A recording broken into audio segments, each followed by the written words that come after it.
bénissons le Seigneur ce matin, c'est mardi 7 septembre 2021. Nous sommes dans la joie de nous retrouver et nous venons de passer un très bon premier week-end du mois de septembre. Je pense que Dieu vous a visité pendant vos différents services dominicaux.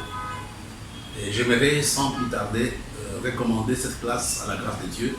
Tendre Père, nous te bénissons et nous te glorifions pour la grâce que tu nous accordes de nous retrouver autour de ta parole. Nous te prions, notre Père et notre Dieu, que cette parole trouve une place dans les cœurs de tous ceux-là qui vont nous suivre ce matin. Que tous les ennemis de ta parole soient liés ce matin dans ton précieux nom. Et nous avons prié avec toutes les actions de grâce. Amen. Salut, salut frères et sœurs. Nous allons continuer avec le même thème sur lequel nous sommes en train de parler. La série d'enseignements que nous avons intitulée « Connaître le Dieu de la récompense ». Nous avons déjà eu 2 premières séances et aujourd'hui, nous allons prendre la 3e partie de cette série. Avant de passer à la parole de Dieu, avant de passer à l'enseignement, j'aimerais qu'on lise 3 textes qui peuvent nous aider à travailler ce matin. Le premier texte, c'est dans le livre de Apocalypse, chapitre 22, verset 12. La Bible nous dit ceci: « Voici, je viens bientôt, et ma rétribution est avec moi, pour rendre à chacun selon ce qui est son œuvre. » Apocalypse chapitre 22, verset 15. Il y a un autre texte qui peut nous aider, c'est dans le livre de 1 Corinthiens chapitre 9, au verset 25. La Bible nous dit ceci: « Tous ceux qui combattent s'imposent toute espèce d'abstinence, et ils le font pour obtenir une couronne corruptible, mais nous le faisons pour une couronne incorruptible. » Voilà un peu le 2 textes qui peuvent nous aider. On va prendre le 3e texte pendant l'enseignement. J'aimerais poser, si je pose la question, pourquoi nous servons Dieu? Si je pose la question à quelqu'un comme ça, pourquoi tu sers Dieu? Chacun donnera sa réponse. Non parce que Dieu m'a appelé, parce que Dieu m'a dit ceci, mais c'est simple. Il y a 4 raisons fondamentales pour lesquelles nous servons Dieu. La première raison pour laquelle nous servons Dieu, c'est parce que nous l'aimons. L'amour que nous avons pour le Seigneur nous pousse à le servir. Et la 2e raison pour laquelle nous servons Dieu, c'est parce que nous aimons notre prochain. Tu ne vas pas voir Dieu en route. Tu sers Dieu parce que tu aimes ton prochain. Ceci, c'est pour dire simplement que si tu n'aimes pas Dieu, si tu n'aimes pas ton prochain, pose-toi la question si le service que tu es en train de faire peut aboutir à une quelconque récompense. La 3e raison pour laquelle nous servons Dieu parce que nous cherchons sa bénédiction sur notre vie dans ce siècle. Et la dernière raison pour laquelle nous servons Dieu pour la récompense éternelle. Voilà 4 raisons principales pour lesquelles chaque homme est supposé servir Dieu. Par rapport à tout ce que nous avons vu le vendredi passé, on a eu des questions, des réponses, on a eu des gens qui ont demandé, qui voulaient des précisions par rapport aux couronnes dont j'avais parlé. De prime abord, j'aimerais vous dire que je ne suis pas dans la logique de à quel moment les couronnes seront données, avant l'enlèvement, après le retour du Seigneur.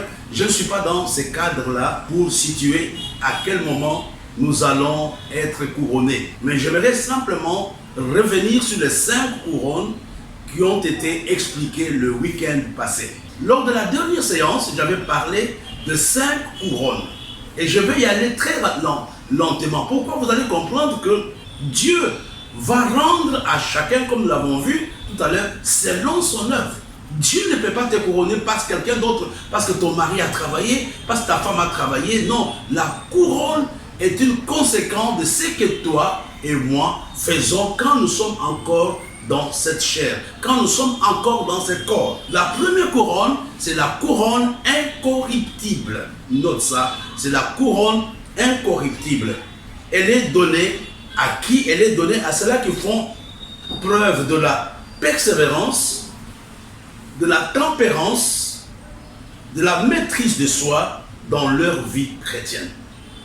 La couronne incorruptible est donnée à ceux-là qui acceptent de persévérer, à ceux-là qui ont une discipline dans leur vie de tous les jours, à ceux-là qui ont la maîtrise de soi dans la vie chrétienne.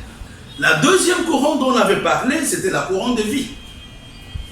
La couronne de vie est donnée à ceux-là qui endurent la persécution, la tribulation, la tentation avec patience. Mon frère, toi qui souffres à cause du ministère, toi qui souffres à cause de ta foi chrétienne, toi qui souffres parce que tu veux être intègre, tu es persécuté dans ton milieu professionnel, tu es persécuté par ta famille, sache que tu es le candidat par excellence à la couronne de vie. Et nous avons la troisième couronne, c'est la couronne de justice. C'est quoi la couronne de justice? Ça, c'est très important. La couronne de justice est donnée à ceux-là qui finissent bien leur vie, à ceux-là qui terminent leur course avec succès, à ceux-là qui sont restés fidèles malgré le tempête de la vie. Malgré les humiliations, ces gens n'ont pas renoncé à leur foi. Ils sont restés fidèles jusqu'au soir de leur vie. Mon frère, le tout n'est pas de commencer à être chrétien. Mais la question que tu dois te poser aujourd'hui, comment finirai-je ma vie? Il y a quelques années, j'étais jeune pasteur, il y a peut-être une trentaine d'années.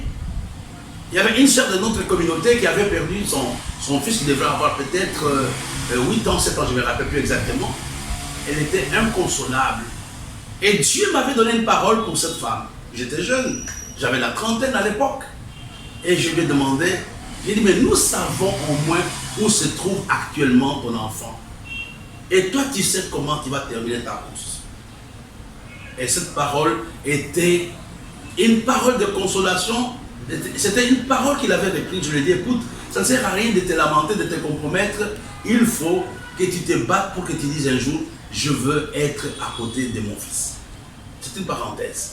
Et la couronne de gloire, comme nous l'avons vu le vendredi, la couronne de gloire est donnée à ceux-là qui enseignent et qui prêchent fidèlement la parole de Dieu. Et je vais dire que la couronne de gloire, c'est celle-là que Dieu réserve aux pasteurs. C'est cela que Dieu réserve à tous ceux-là qui prêchent la parole de Dieu. Et tu comprends que c'est un privilège de prêcher la parole de Dieu. C'est un privilège et une responsabilité. Quand tu es dans le programme aujourd'hui, dans ta communauté, on te dit que c'est toi qui dois prêcher, c'est toi qui dois aller exhorter, etc. Tu n'as pas besoin de murmurer parce que tu es en train de marquer le point qui vont déterminer la couronne que Dieu te donnera.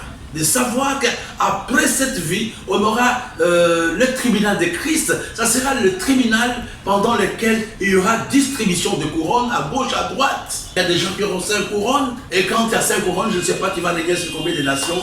Ne finis pas ta vie sans aspirer à une quelconque couronne ce matin. La dernière couronne, lors de la séance de vendredi, j'avais commencé par là. La dernière couronne, c'est la couronne de joie. On appelle aussi la couronne de grâce ou la couronne de sauveur d'âme. Elle est donnée à ceux-là qui gagnent les âmes pour le Seigneur.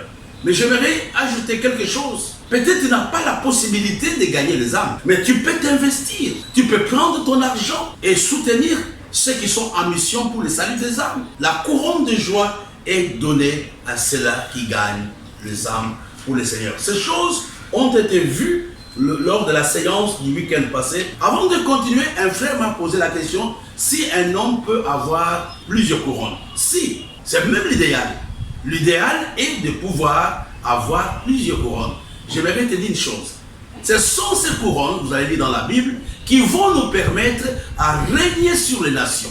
Donc, les gens qui seront couronnés vont régner sur les nations et au-dessus d'eux, il y aura le Seigneur. Et tu comprends que tu as intérêt aujourd'hui à rechercher la couronne, je ne sais pas laquelle qui te convient.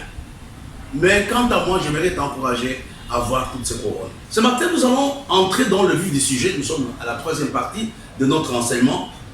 D'une façon pratique. C'est la question que les gens se posent. D'une façon pratique, qu'est-ce que nous devons faire pour gagner les couronnes? C'est vrai, j'ai bien parlé depuis, je pense, une semaine, je parle de couronne.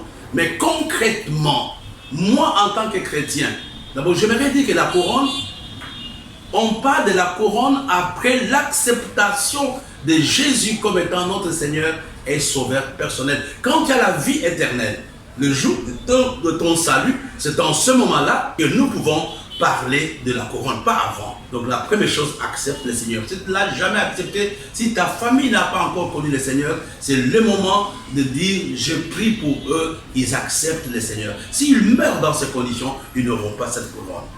La question que nous devons nous poser, qu'est-ce que nous devons faire pour que nous gagnions le récompense? Ici, je ne parle plus de couronne, je parle de récompense telle que nous l'avons définie lors de dernières séances. Qu'est-ce que l'homme doit faire pour gagner le récompense de la part de Dieu? C'est une question importante qui te concerne et qui me concerne aussi.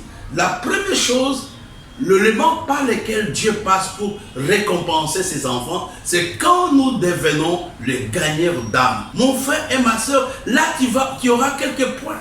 Gagner les âmes au Seigneur, de peupler l'enfer pour amener les âmes au Seigneur, nous amène à recevoir de la part de Dieu la couronne. Non seulement la couronne, mais à être récompensé. Le salut des âmes doit être une priorité dans la vie de chaque chrétien. Dans la prière, regardons dans nos prières personnelles, combien de fois nous pleurons parce que les membres de nos familles ne sont pas sauvés. Combien de fois nous pleurons quand nous voyons nos enfants ne pas aller à l'église. Combien de fois nous pleurons quand nous savons très bien qu'il y a une vie après celle-ci. J'étais jeune, cette image est restée très longtemps dans mon esprit jusqu'aujourd'hui. À côté de la maison où j'étais, il y avait un monsieur, c'était un jeune, mais qui dérangeait tout le monde. Mais c'était un motoboy, comme on l'appelle communément ici au Cameroun. Motoboy, c'était l'aide-chauffeur, si vous voulez, l'assistant du chauffeur. Mais un jour, donc, il partait, il avait transporté les gens, et nous, on était dans le bus qui était derrière, et lui était dans le bus qui était devant. Et dans ces manœuvres-là, il était tombé, et il est mort sur place. La question que je m'étais posée, où es-tu en ce moment? Mon frère, si tu connais la réalité du ciel et de l'enfer, tu ne peux pas être insensible au salut des âmes. Nous perdons beaucoup de temps aujourd'hui dans des discussions stériles dans nos églises, dans des discussions stériles dans nos communautés, mais nous laissons le monde aujourd'hui prendre la direction de l'enfer. Bien sûr, on doit aider nos enfants, on doit leur donner de belles choses, mais n'oublions pas de penser à leur éternité. Et ça, c'est une parenthèse que j'ouvre pour toutes les communautés. C'est une malédiction d'être une église dans laquelle on ne gagne pas les âmes. On doit se battre pour gagner les âmes. La deuxième chose, on va le lire dans le livre de Matthieu chapitre 10, verset 40 jusqu'au verset 42. Lisons. Celui qui vous reçoit, me reçoit. Ah ouais, extraordinaire. Et celui qui me reçoit celui qui m'a envoyé. Celui qui reçoit un prophète en qualité de prophète recevra une récompense de prophète. Et celui qui reçoit un juste en qualité de juste recevra une récompense de juste. Et quiconque donnera seulement un verre d'eau froide à un de ses petits, parce qu'il est mon disciple, je vous le dis en vérité, il ne perdra point sa récompense. Quelle est la deuxième chose que je dois faire? C'est quand nous recevons et nous servons ceux qui servent Dieu. Tu es le candidat par excellence à la récompense de Dieu. La Bible dit, je n'ai pas vu le juste mourir de faim ni sa postérité demander de pain. Celui qui me sert, mon Père l'honorera.